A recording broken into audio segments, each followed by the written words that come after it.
모세가 그의 장인 미디안 제사장 이드로의 양떼를 치더니 그 떼를 광야 서쪽으로 인도하여 하나님의 산 호렙에 이르매 여호와의 사자가 떨기나무 가운데로부터 나오는 불꽃 안에서 그에게 나타나시니라.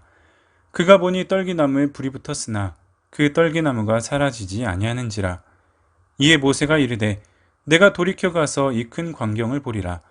떨기나무가 어찌하여 타지 아니하는고 하니 그때 여호와께서 그가 보려고 돌이켜 오는 것을 보신지라. 하나님이 떨기나무 가운데서 그를 불러 이르시되 모세야 모세야 하시매 그가 이르되 내가 여기 있나이다.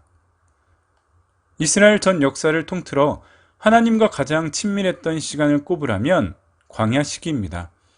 마치 하나님이 이스라엘을 뺑뺑이 돌리시듯 광야로 내모셨지만 그래도 이 시기만큼 하나님이 이스라엘에게 베푸신 적은 없었습니다.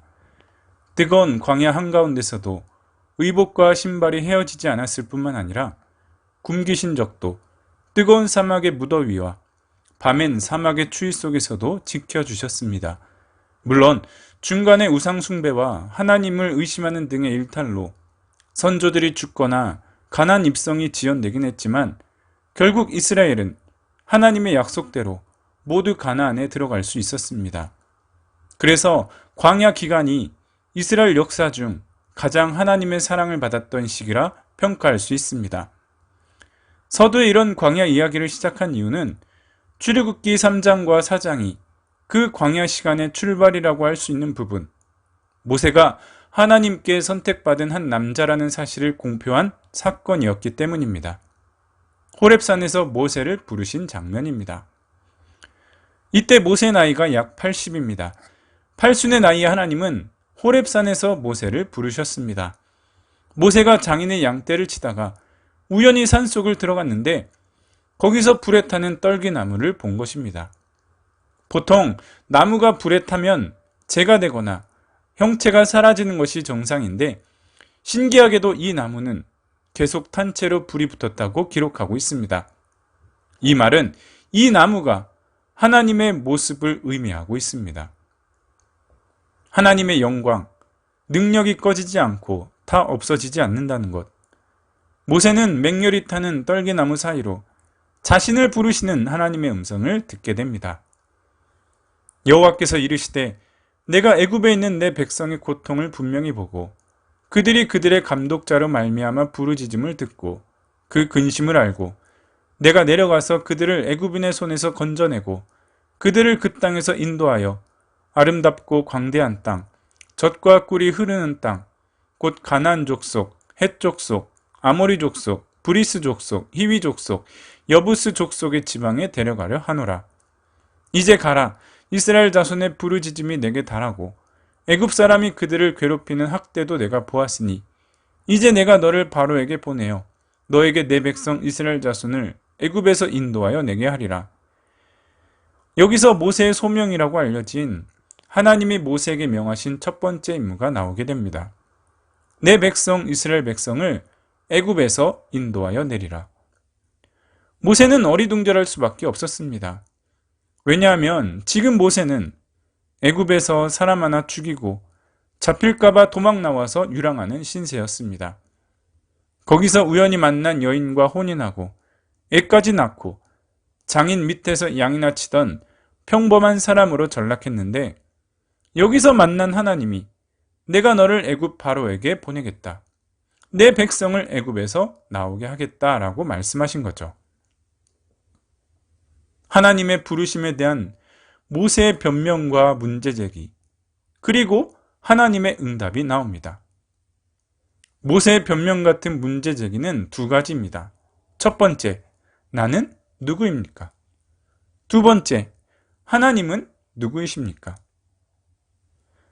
모세는 애굽에서 사람을 죽이고 도망하여 미디안 광야로 도망을 오게 되었다고 말씀드렸습니다.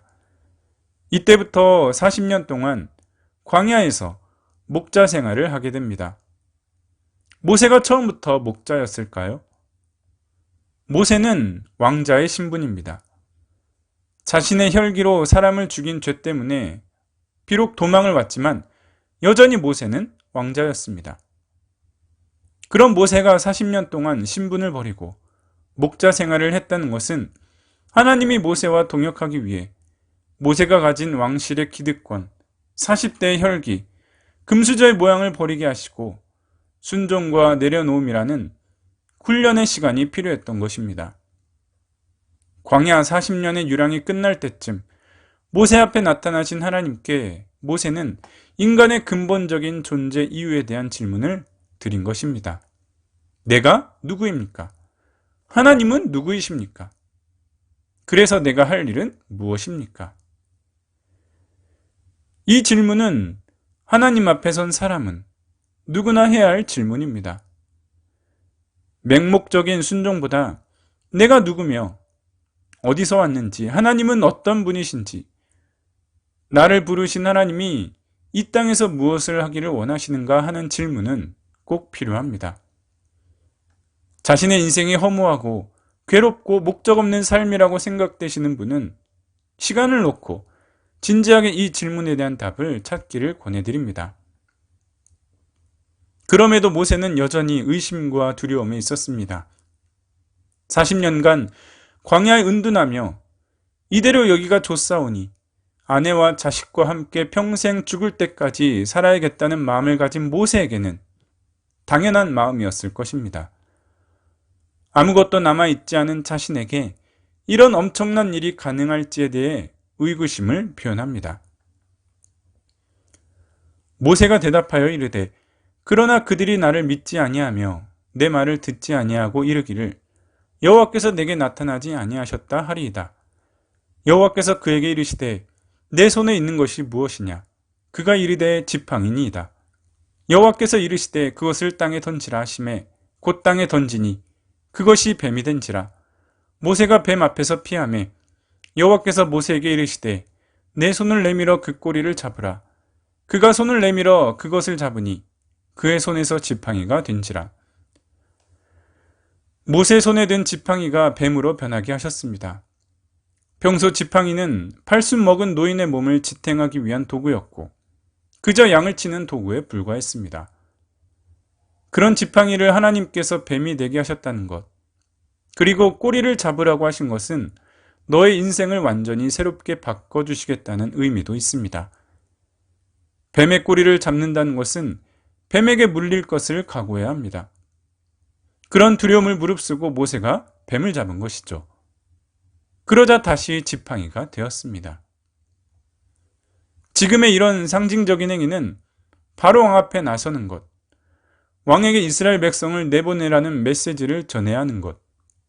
두렵지만 하나님이 가라고 하실 때 가면 어떤 상황이 벌어질지 하나님이 책임지시겠다는 겁니다. 모세가 길을 가다가 숙소에 있을 때 여호와께서 그를 만나사 그를 죽이려 하신지라.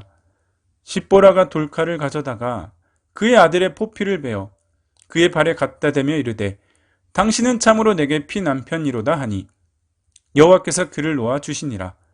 그때 십보라가 피남편이라 함은 할례 때문이었더라. 출애굽기를 읽고 난 후 가장 난해한 부분을 꼽으라면 이 부분입니다. 40년 동안 숨어 지내고 평민으로 돌아간 모세를 부르시고 설득하시고 부족하다면 주시고 능력이 없다면 보여주셔서 겨우 설득해서 이스라엘 사람들, 특히 장로들을 만나 거대한 일을 작당하러 가는 길에 느닷없이 하나님이 나타나셔서 모세를 죽이겠다고 하십니다. 이해할 수 없는 이 구절, 지금까지도 구체적인 해석이 어려운 구절 중에 하나입니다. 여러 설들이 많이 있지만 결론적으로는 할례를 받지 않았던 것으로 인해 모세가 죽을 뻔한 사건을 십보라의 기지로 아들의 표피를 벤 행위로 인해 살았다는 것입니다. 표피를 베어 피를 내게 한 후 모세가 살았다는 것은 앞으로 있을 유월절 사건을 예시하신 것이라 추측할 수 있습니다. 앞으로 피 흘림이 있어야 구원의 역사가 있을 것이라는 뜻을 모세에게 미리 말씀하신 것이라고 볼 수 있죠. 한순간의 실수로 광야에서 자신의 인생을 묻을 뻔한 모세를 부르신 것은 하나님의 계획입니다. 세상 속에 파묻혀 살던 나를 그러면서 하나님도 잃어버리고 자신도 잃어버린 여러분들을 다시 부르고 계십니다. 오늘 영상이 끝나면 출애굽기 3장과 4장을 다시 읽어보시기를 권해드립니다. 모세가 어떻게 자기를 발견하고 하나님의 뜻에 순종했는지, 여러분 자신에게 나는 누구인지, 하나님은 누구인지, 그 하나님이 나를 통해 하시고 싶은 일은 무엇인지 귀를 기울여 보셨으면 좋겠습니다. 늘 두려움에 떨어야 했던 나에게 지팡이와 같은 존재, 하나님의 말씀을 손에 쥐심으로 험난한 세상에 다시 도전장을 내고 하나님의 능력으로 살아내시길 바랍니다. 저는 다음 주에 다시 여러분들을 찾아뵙겠습니다. 감사합니다.